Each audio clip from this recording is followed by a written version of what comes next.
চুয়াডাঙ্গার জীবননগর উপজেলার মনহুরপুর ইউনিয়নের ধোপাখালী সরকারি প্রাথমিক বিদ্যালয়ে এক ব্যতিক্রমধর্মী ও আবেগঘন বিদায় সংবর্ধনার আয়োজন করা হয়েছে।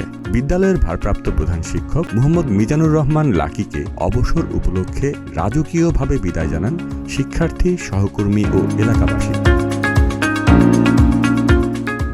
বিদ্যালয় প্রাঙ্গণে রবিবার আয়োজিত এ সংবর্ধনা অনুষ্ঠানে সাবেক ও বর্তমান শিক্ষার্থী, অভিভাবক, শিক্ষক সহ এলাকার প্রভাবশালী ব্যক্তিরা উপস্থিত ছিলেন। অনুষ্ঠানটির আয়োজন করেন বিদ্যালয়ের সাবেক শিক্ষার্থীরা, যা পুরো এলাকায় ব্যাপক আলোচনার জন্ম দিয়েছে।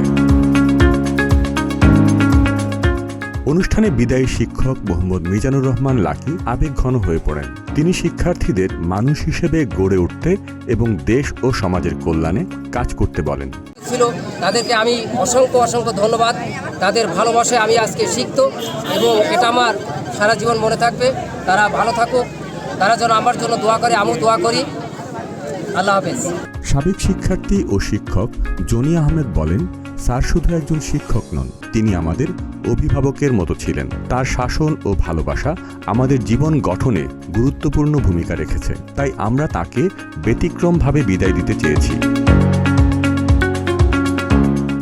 আরেক শিক্ষার্থী রাউফিল বলেন, স্যারের কাছ থেকে আমরা শুধু পাঠ্য বই নয়, শৃঙ্খলা ও নৈতিক শিক্ষা পেয়েছি। তিনি আমাদের জীবনের আদর্শ শিক্ষক হয়ে থাকবেন।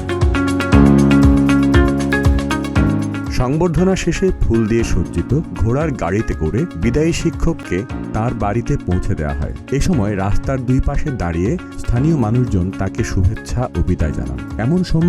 এমন সম্মাননায় আবেগ আপ্লুত হয়ে পড়েন উপস্থিত সবাই।